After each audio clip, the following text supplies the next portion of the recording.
واقعا هم ډېر خلک دې ورځ ته خوشحاله دي ولې ځینې خلک به ډېر سخت خفه هم وي.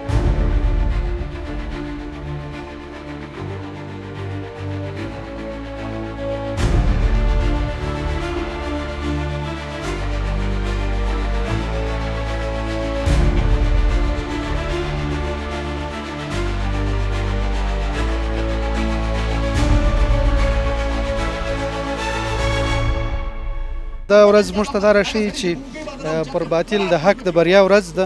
چاپې نشته، بمبار نشته، وحشت کډه کړې که په جار ګرځي او تور باجه دی وهلی طالب. تاسې دغه ورځ ته په کوم نظر باندې ګورئ؟ له ډېرې خوشحالۍ له احساسه موږ هم د لوګر څخه راغلي یو. د افغانستان اسلامي امارت څخه ټول افغان ولس خوشحاله ده، ملاتړ یې ده او د دغه ولس پر مټ باندې دغه نظام رامنځته شوی ده. هر یتیم، هر کونډه، هر سپین ږیری، هر ځوان د دې تمه و چې دا نظام راسي، خو لله الحمد د 15 کاله کېږي چې دا نظام راغلی ده.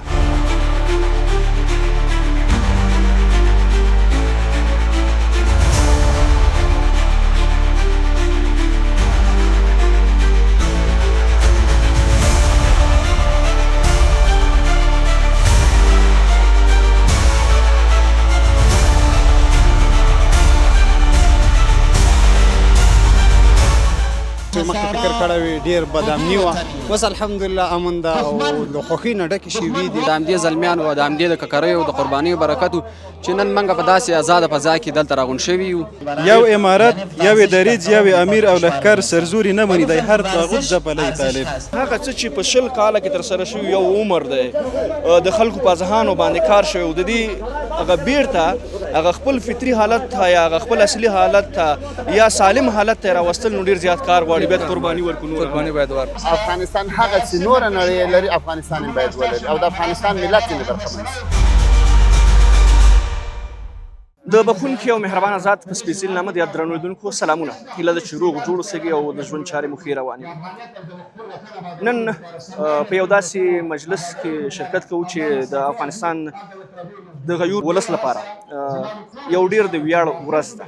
40 یو داسې ورځ چې د ډېری هغه افغانانو د زحماتو او د هغو د قربانیو یو د لاسته راوړنو ورځ ده چې دلته په هېواد کې د اشغال پر وړاندې مبارزه ترسره کړې ده او نن له نیکه مرغه چې دلته همدغه ورځ په ډېرو شاندارو مراسمو کې نمانځل کېږي. دلته که وګورو دا توپیر موجود نه ده چې دا څوک دی، د کومې سیمې دی، مشر دی، کشر دی، مسؤول دی، غیر مسؤول دی. ټولو افغانانو په دغه مجلس کې ګډون کړی دی او په دې لمانځغونډه کې هر یو چې راځي دلته د خوښۍ اظهار کوي. موږ چې کله هم راتللو ځوانان مو هم ولیدل، ماشومان مو هم ولیدل چې سپین بیرغ یا د امارت اسلامي بیرغ یې اوږو باندې ایښي او ډېر په خوښۍ سره دغه مجلس کې د ګډون لپاره را روان وو. موږ هم ډېر ویاړو چې له نیکه مرغه چې دغه مجلس د ګډون افتخار یا ویاړ را په برخه دی. زه کوښښ کوم چې د دغه غونډې له ګډونوالو سره خبرې اترې ولرم د دې ورځې د اهمیت په تړاو باندې، همداشان د دغې غونډې په تړاو باندې چې څومره دا غونډه د ارزښت او اهمیت څخه زموږ د هېوادوالو لپاره، زموږ د هېواد د تاریخ لپاره له اهمیت څخه ډکه ده. ورځو له دغه ورونو سره د دې هم ورځې په تړاو باندې خبرې اترې لرو.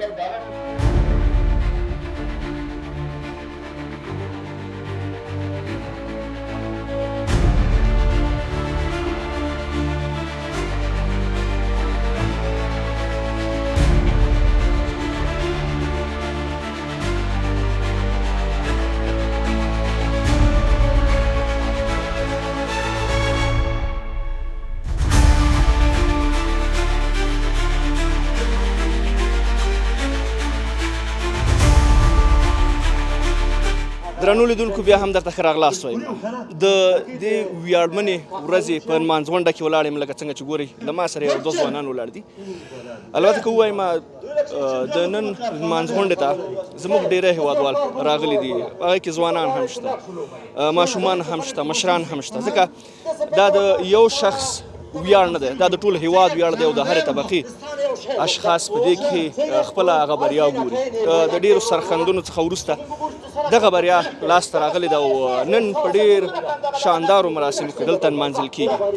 د خوښۍ ځای دی، موږ هم د خوښۍ احساس کوو چې بیا د خوښۍ په فضا کې زموږ ډېری هېوادوال د امن په فضا کې سره ناست دي او د یو داسې ورځې نمانځنه کوي چې له ډېرو قربانیو څخه وروسته لاسته راغلې ده. زه غواړم له دغه ځوانانو سره هم خبرې اترې ولرم او د دې ورځې په تړاو ورسره خپله د زړه خواله ولرم. السلام علیکم ورحمت الله. وعلیکم السلام ورحمت الله. صحت مو ښه دی؟ کراري ده. ستړی مه شئ. صحت مو ښه دی؟ کراري ده. خیر هستئ؟ مننه، خوشحاله اوسئ. په لومړیو کې زموږ لیدونکو ته خپل ځان ور معرفي کړئ. نوم مې قاري عوض رحمت حنفي دی، د کاپیسا ولایت تګاب ولسوالۍ اوسېدونکی یم او په الحال دلته په کابل ولایت کې وظیفه لرم.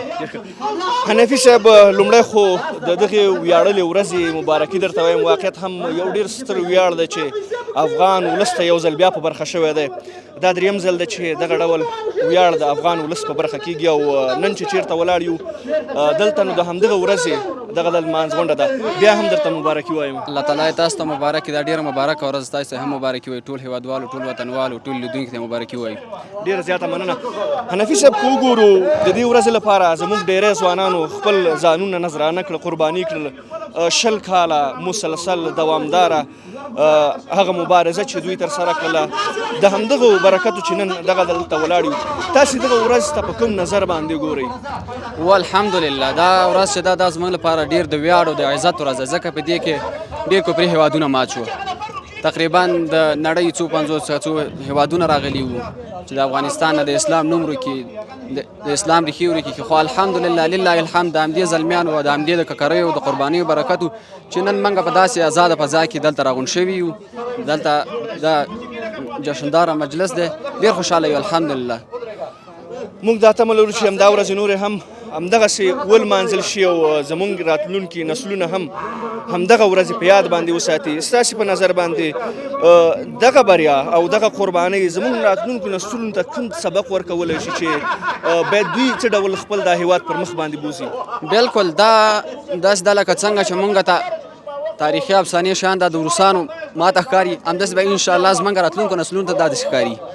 نو راتلونکی نسل باید د دې وطن لپاره خدمت وکړي. موږ او تاسې ټول باید د دې وطن لپاره خدمت وکړو، د خدمت زمینه ورته برابره کړو. نور د دې زمینه ورته برابره نه کړو چې یو طرف نه جنګ وکړو یا بل وکړو هغه وکړو، ځکه دا وطن ډېر ځپل شوی دی، خلکو یې ډېر تکلیفونه ولیدل، ملت ډېر ځپل شوی دی. څه رقم چې مجاهدین ځپل شوي همداسې ملت هم ځپل شوی دی. نو د دې په خاطر باید موږ دې وطن ته کار وکړو چې دا وطن را جوړ شي، ځکه ځپل شوی ډېر دی، باید همدومره کار هم ورته وشي. بالکل، له دې څخه نور هم زیات کار پکار تر څو پورې همدغه نظام مونږ قایم او دایم وساتو. ډېره زیاته مننه حنفي صاحب، الله مو خوشحاله. ډېره مننه. زه کوښښ کوم چې له دغه ورور سره هم یو څو خبرې ولرم. تاسې راسئ له ما سره، تاسې هم په لومړیو کې لږ ځان زموږ لیدونکو ته معرفي کړئ، بیا هم تاسې سره خبرې لرو. زه قاري صاحب زبیر د لوګر ولایت د محمد اغې ولسوالۍ څخه یو طالب د مدرسې یم. مدرسې طالب، ماشاءالله، طالب العلم یم. طالب العلم. دغه ورځ نو د هغه ورونو لپاره چې نوي راټوکېږي، ځوانان کېږي، دا د هغوی لپاره ډېره زیاته مهمه ده تر څو پورې د مشرانو نه درس واخلي. تاسې دغه ورځ ته په کوم نظر باندې ګورئ؟ ستا خپل هغه برداشت دغه ورځ نه څه شی دی؟ د ما برداشت او د ما نظر شخصیا دا ده چې دا نظام په ډېره قربانۍ، په ډېره سختۍ، په ډېره کړاوۍ راغلی ده. نو دې ته هر یتیم، هره کونډه، هر سپین ږیری، هر ځوان دې ته ورسې دا نظام راسي. خو لله الحمد د 15 کاله کېږي چې دا نظام راغلی ده. نو د دې 15 کالو د نظام الحمدلله ډېر پرمختګ یې کړی ده او هر ځوان او دا زمینه مساعده شوې ده چې خپل درسونه او خپل ژوند مخ ته بوځي. بالکل. یو خو دا ده چې دغه کومه غربي نړۍ چې دلته راغلې وه او زموږ هېواد یې اشغال کړی و، دوی ماتې وخوړله، ډېری ځوانانو قرباني ورکړله. یوه بله برخه دا ده چې د دې نظام همدغسې دایم ساتنه. ستا په نظر باندې څومره نور کار پکار ده چې همدا نظام چې ځوانانو پرې قرباني ورکړې ده همداسې وساتل شي؟ څومره کار نور پکار دی؟ کار خو ډېر پکار دی، ځکه چې دغه نظام چې و 20 کلن نظام چې و دا ډېر کفري نظام و. دا د موږ تاسې په ځوانانو باندې داسې په ذهنونو باندې کار کړی. دا زموږ تاسې ځوانان باید استه استه د دوی ذهنونه بېرته موږ تاسې د اسلام او د دین او د هغه چوکاټ ته باید راسي. یعنی هغه څه چې په 20 کاله کې ترسره شوي یو عمر دی د خلکو په ذهانو باندې کار شوی د دې هغه بیرته هغه خپل فطري حالت ته یا هغه خپل اصلي حالت ته یا سالم حالت ته راوستل نو ډېر زیات کار غواړي باید قرباني ورکړو قرباني باید ورکړو. څومره خوشحاله چې نن دې په دغه نمانځ غونډه کې ګډون کړی دی؟ نو خوشحاله خو زه زیات خوشحاله یم نو له ډېرې خوشحالۍ له احساسه نو موږ هم د لوګر څخه راغلي یو. ماشاءالله ماشاءالله ماشاءالله. زموږ د فیسبوک او د انټرنیټ له دغه نګانو څخه موږ ولیدله چې دلته غونډه ده موږ ځکه له هغه ځای نه ورته راغللو. ډېره زیاته مننه الله هم خوشحاله لره آباد اوسئ. ډېره زیاته مننه خوښ اوسېږئ. درنو لیدونکو ډېر هیوادوال راغلي دي او ډېر خوشحاله هم دي د خوښۍ احساس کوي. ډېری ځوانان دي کوم لوی سره خبرې کوم. السلام علیکم. ستړی مه شئ ورونه ښه یاست؟ صحت مو ښه دی کراري ده بخیر یې صحت دې ښه ده خوښ اوسېږئ. ستاسې نوم څه شی دی؟ ډېره زیاته مننه ستاسو ټولو لیدونکو ته سلامونه وړاندې کوم. زما نوم عبدالرزاق د تخلص صمیم کوم د پیلن د کابل ولایت کې اوسېږم. صمیم صاحب د کابل اوسېدونکی. دغلته زه ګورم دغه ورونو سره یو څو بیرغونه دي تراکه د لیدونکو ته دا بیرغونه هم وروښیم. یو خو دا چې د نن مانځغونډه د ډېری ورونو هغه سپین رنګه بیرغ راوړی دی او ډېری هغه له ځان سره ګرځي او واقعیت د ویاړ ځای ده چې نن په دغسې مانځغونډه کې ګډ سره ولاړ او یو دغه بیرغ دی. دغه بیرغ لکه چې ځانګړی د همدې ورځې لپاره جوړ شوی دی همداسې ده؟ بالکل او رښتیا هم دا ورځ موږ ته دا راښیي چې پر باطل د حق د بریا ورځ ده. په کار ده چې ټول یې په ښه جمع او جوش ولمانځي. دا واقعا هم ډېره د ویاړ ډکه ورځ ده. بالکل. ستاسې په نظر باندې د دغه ورځې د دغه ویاړمنې ورځې د لاسته راوړلو لپاره افغان ملت څومره قرباني ورکړله او لا هم څومره کار پکار ده چې همداسې د نظام ثابت وساتل شي؟ بالکل لکه څنګه چې تاسو ته معلومیږي د دغې ورځې د ترلاسه کولو لپاره 2 لسیزې افغانانو سختې ناخوالې وګاللې. نه یوازې ناخوالې وګاللې سختې قربانۍ یې ورکړې مالي ځاني هجرت ته اړ شول سخت تاوانونه یې وګالل حتی د سرونو قربانۍ موږ ورکړلې. د دغه برم د ساتلو لپاره لا هم واقعا ډېر زیات کار ته اړتیا ده. ټول افغانان باید په ګډه یو موټی سي او دغه برم باید وساتي او خپل هیواد باید پر خپلو پښو ودرو خودکفا سي. ډېره زیاته مننه. فقط یوه وروستۍ پوښتنه له تاسې نه دا کومه چې ځوانانو ته به ستاسې پیغام څه وي ځکه زموږ ډېری ځوانان چې د هېواد بهر اوسېږي هغه ځینې خبرې اترې د دې نظام په تړاو باندې یا ترسره کوي او یا هم څه چې دوی ته ویل شوي تر اوسه دوی په ذهنونو کې دي. ستاسې به هغه ځوانانو ته څه پیغام وي؟ ډېره زیاته مننه. ځوانانو ته خپلو همزولو ته زما پیغام لومړی دا دی چې راځئ سیالي رقابتونه سالم رقابتونه وکړو له منفي رقابتونو راوګرځېږو او هغه ځوانان چې له هېواده د باندې اوسېږي د نورو په تشو شایعو البته ذهنونه یې مشوش نه سي هغه څه چې حقیقت دی راسي دغه وګوري او تر نورو پورې ورسوي. د نورو په شایعو باید په اصلاح ونه غولېږي. ډېره زیاته مننه سعید صاحب الله مو خوښ لره. ډېره مننه. خوشحاله اوسئ درنو لیدونکو. د دې ویاړمنې ورځې په رارسېدو یو ځل بیا تاسې ټولو ته مبارکي وایم. خدای دې وکړي چې زموږ هېواد همدغسې د امن په فضا کې واوسېږي او ډېری هېوادوال چې دلته اوسېږي بیا همدغسې خوښۍ سره په ګډه باندې ولمانځي. د هېواد د ترقۍ او د اتفاق په تمه یو. خدای تعالی دې وکړي چې نور هم موږ دغه ډول خوښي ولرو. ستړی مه شئ وروره ښې خیر صحت مو ښه دی کراري ده خوښ اوسېږئ. ستاسې نوم څه شی دی؟ ما نوم حبیب الرحمن ده. کوم ځای نه راغلی حبیب الرحمن؟ زه له زرمت نه راغلم. زرمت نه؟ کورونه مو دلته دي په زرمت کې؟ هو بالکل دلته خپل کورونه دي په سید جمال الدین کې. هغه لخپاره د څو شپې لخپاره تفریح لخپاره دلته راغلی.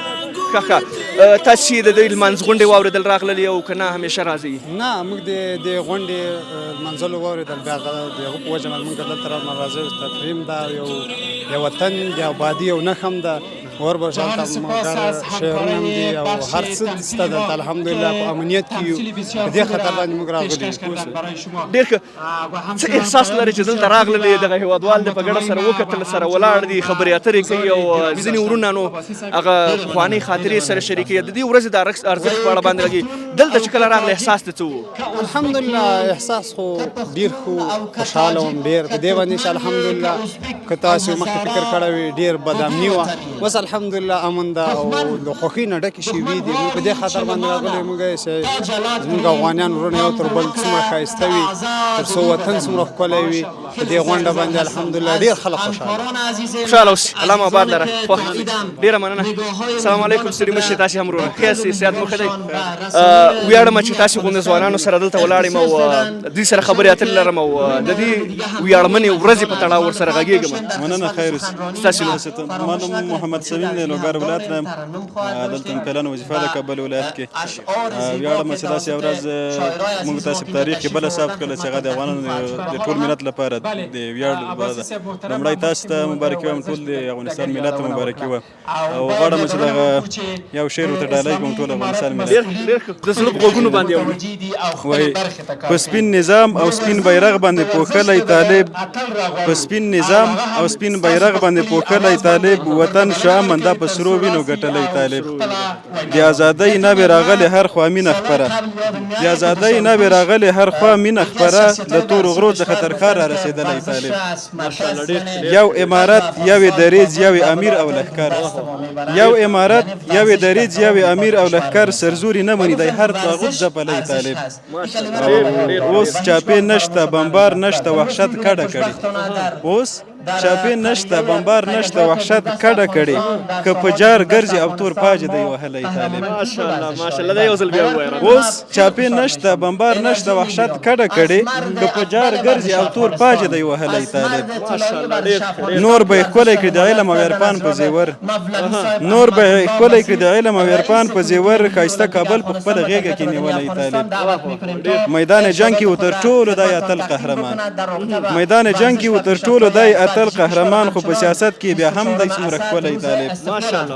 په کارنامو او تکتیکو ټول جهان ګواه دی، په کارنامو او تکتیکو ټول جهان ګواه دی، غربي ښامار بیا پر ځمکه سملولی طالب. په کارنامو او تکتیکو ټول جهان ګواه دی، غربي ښامار بیا پر ځمکه سملولی طالب. دواړو لاسو سره سلام کوي حاجي ملنګه، دواړو لاسو سره سلام کوي حاجي ملنګه، نړۍ منلی دی منلی دی منلی طالب، نړۍ منلی دی منلی دی منلی طالب. ماشاءالله ډېر ښایسته ډېر ښایسته. خوښ اوسېږئ، خدای تعالی مو همدغسې خوښ لره.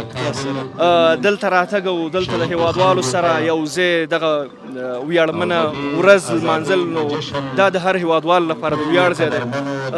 یو خو دا ده چې ځینې خلکو شاید داسې فکر کړی وي چې دا د یو څو اشخاصو ورځ ده چې دلته لمانځل کېږي، خو دلته چې ګورو زموږ د هېواد هره طبقه خلک، هر ډول خلک راغلي دي. یوازې هغه ورونه نه دي چې دلته زحمت تېر کړی، سختیګانې تېر کړي د دې نظام لپاره، د راتګ لپاره، ټول پکې ځان شریک ګڼي. که هر څوک دی دلته راغلي او ډېر خلوص سره دلته ګډون کړی. ستاسې یو وروستی پیغام اورم، ډېر ښایسته شعر و، ډېر خوند مو ترېنه واخیسته. یو وروستی پیغام به مو زما وروستی پیغام دا ده، الحمدلله لکه څنګه چې ټول هېوادوال اوس په دغه ورځ کې ځان موږ سره ګډ ګڼي، له امارت سره ګډ ګڼي.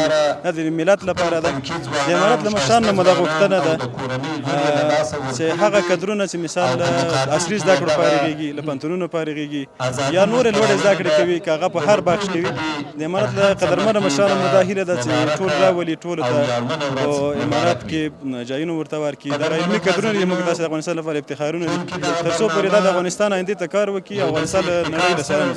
ډېره زیاته مننه، الله مو آباد لره، خوښ اوسئ. درنو لیدونکو ډېر خوښ یم چې نن مو په دې لمانځه غونډه کې ګډون کړی دی او ډېر د خوښۍ اظهار کوي. هېوادوالو سره چې دلته درېږو غږېږو، حقیقت ډېر د خوښۍ ځای دی. تاسې د همدې لمانځه غونډې یو څو انځورونه ګورئ، بیا هم له تاسو سره یو.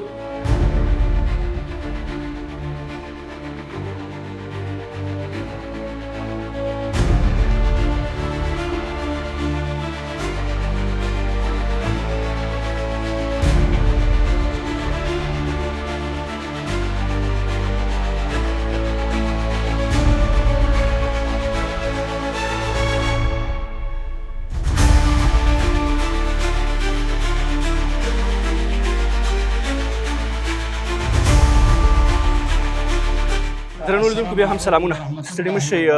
له نیکه مرغه چې دغه لمانځه غونډه په یو داسې فضا کې جوړه شوې ده چې زموږ ډېری مشران هم راغلي دلته، کشران هم راغلي دي او ډېری مخور هم راغلي دي، مختلفو برخو فعالان راغلي دي.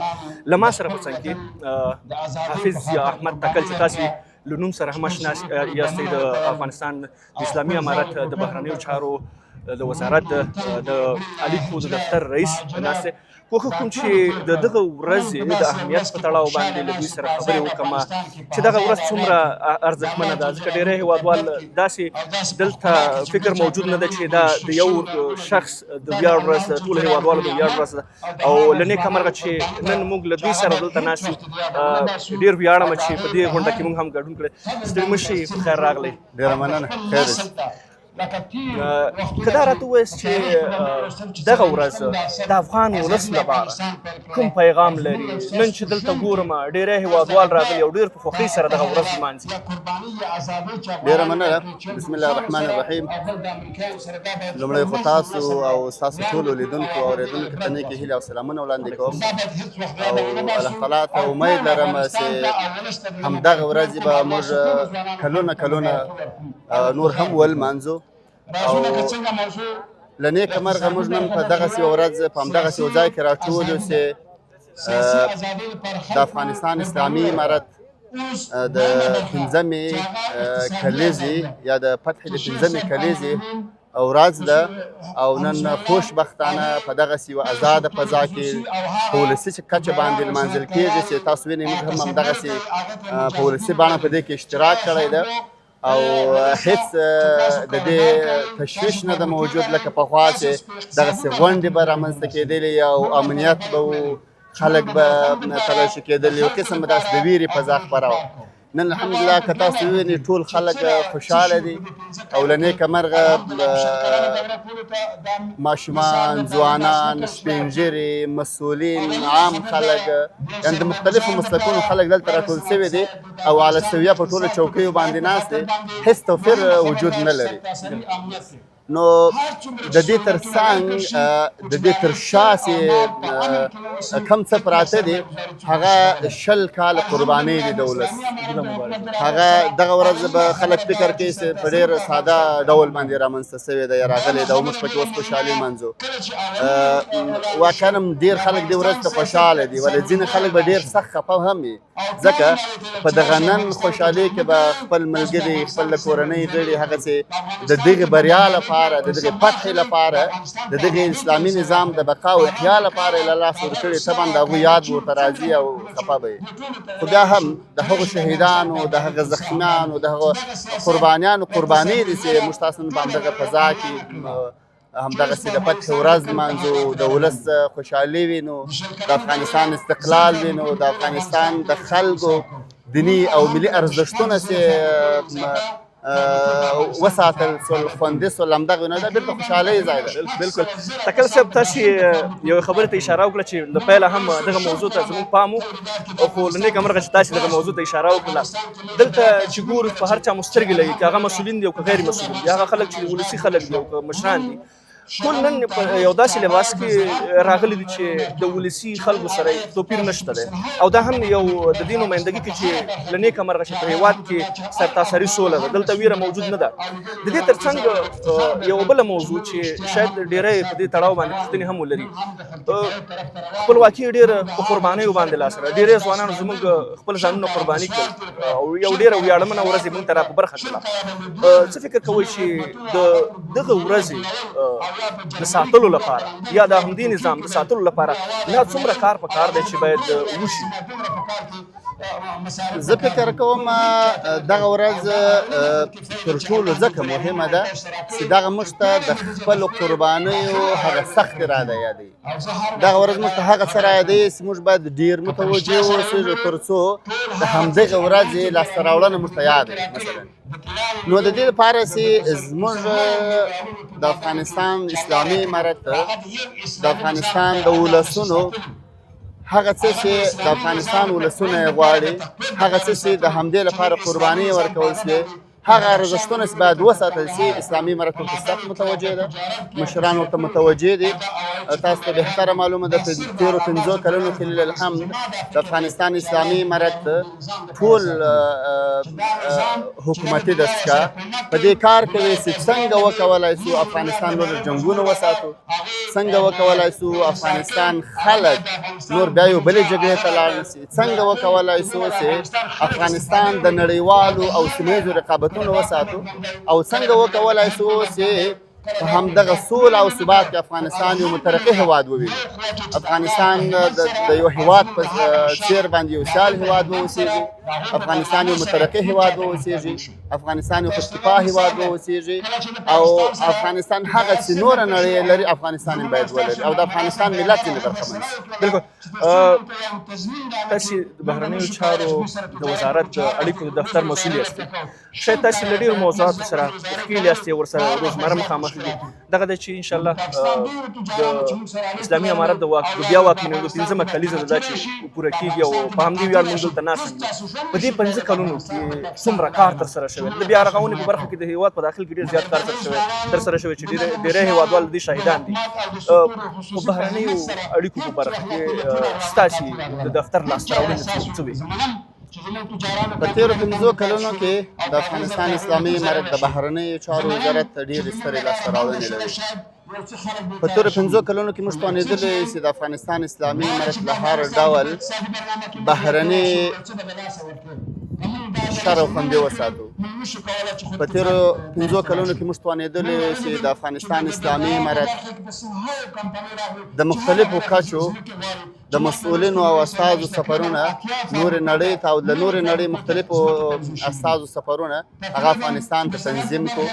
په تېرو 5 کلونو کې موږ توانېدلي چې د سیمې او نړۍ په کچه باندې د افغانستان سیاسي اړیکې ورغوو، د افغانستان اقتصادي اړیکې ورغوو او دغه راز په تېرو 5 کلونو کې موږ توانېدلي و چې د افغانستان خاوره د هېڅ هېواد په ضد ونه کارول شي. دغه راز موږ په تېرو 5 کلونو کې توانېدلي چې د افغانستان بهرنۍ استازولۍ تر 40 زیاتې راخپلې کړو او اوس مهال د نړۍ په بېلابېلو هېوادونو کې موږ 40 زیاتې بهرنۍ استازولۍ یا د افغانستان اسلامي امارت سیاسي استازولۍ فعالې لرو چې هلته افغانانو ته خدمات وړاندې کېږي او د افغانستان اسلامي امارت د بهرنیو چارو وزارت له لورې هدایت ترلاسه کوي او په کامل ډول باندې هلته د فساد مخه نیول شوې ده، شفافیت رامنځته شوی ده او د افغانستان د خلکو ارزښتونو او د افغانستان د خلکو منافعو د خوندیتوب لپاره کار کوي.